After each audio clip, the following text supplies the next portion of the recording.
Sebenarnya masalah rokok ilegal yang beredar di Jawa Timur sudah bertahun-tahun terjadi. Iya. Namun belum ada solusi yang tepat untuk mengatasi rokok ilegal ini. Padahal dampak dari peredaran rokok ilegal ini telah mengurangi pendapatan pemerintah atas cukai. Saat rokok ilegal semakin banyak, maka rokok yang legal akan semakin tidak laku. Seharusnya pemerintah tinggal melegalkan yang tidak legal ini, namun ternyata persoalan tidak gampang. Tentu yang sangat berdampak itu adalah pendapatan negara, di mana apabila rokok ilegal ini semakin banyak, maka rokok yang legal ini akan semakin tidak laku. Nah, oleh karena itu sebenarnya pemerintah tinggal melegalkan yang tidak legal ini.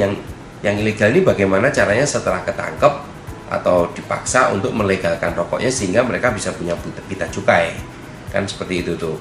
Kenapa? Karena pita cukai itu nanti adalah itu akan kembali kepada negara. Nah, masalahnya adalah pita cukai itu kadang-kadang mereka jual tanpa cukai, kadang-kadang mereka jualnya menggunakan pita cukai bekas atau pita cukai yang salah tempel. Artinya apa? Pita cukai yang murah itu adalah pita cukai yang linting. Yang linting itu dipasangkan kepada rokok yang mesin. Nah, sehingga itu kan juga merugikan negara. Nah, kalau saya sih, hemat saya, karena sekarang eranya digital, kenapa cukai tidak dibuat digital aja? Sehingga nanti ketika ada operasi gabungan antara pemerintah dan yang lainnya, itu mereka bisa cek itu cukainya legal apa enggak. Ketika enggak legal, ya sudah, selesai. Memang harus seperti itu. Nah, kalau memang rokok ilegal yang dibiarkan, maka PHK-nya akan semakin banyak. Maka rokok yang legal ini akan terus memutus pekerja-pekerjanya. Mereka akan mengurangi pekerja karena apa? Rokoknya makin nggak laku, rokoknya karena mahal, karena cukainya naik.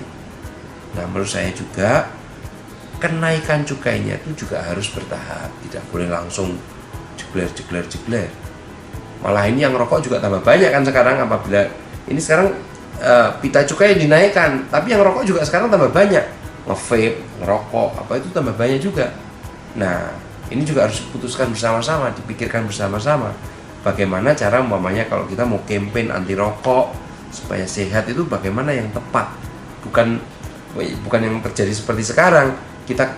Pemerintah campaign anti rokok, tapi ternyata yang ilegal yang naiknya luar biasa, sehingga ini akan menggerus pendapatan negara, dan ini juga akan satu, konsumen juga tidak terlindungi, lalu juga pabrik rokok yang legal pun juga kayaknya juga semakin terhimpit di tengah pita cukainya mahal, lalu juga pendapatan mereka turun karena yang laku adalah bukan rokoknya tapi rokok yang ilegal.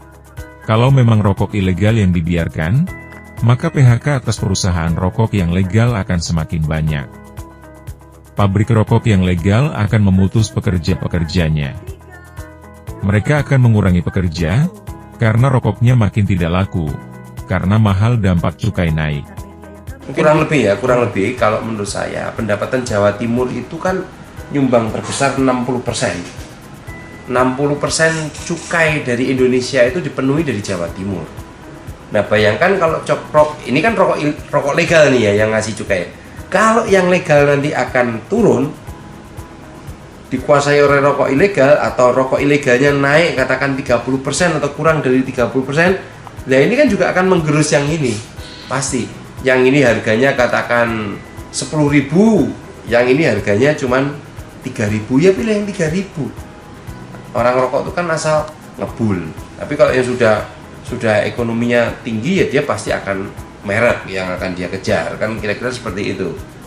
Nah, kebanyakan yang ilegal sekarang nah maka 60% itu akan kegerus banyak pastinya, karena kan ilegal itu kan sekarang sudah sangat banyak. Sudah ada bukti bahwa efek rokok ilegal juga telah memukul industri besar.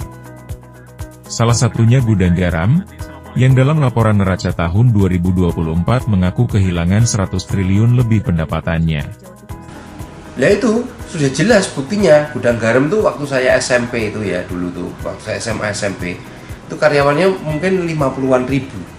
Sekarang mungkin karyawannya nggak sampai 15.000 sekarang. itu pertanda bahwa ya itu menurun terus gara-gara selain mungkin automatisasi, juga keberadaan rokok ilegal ini memperparah juga.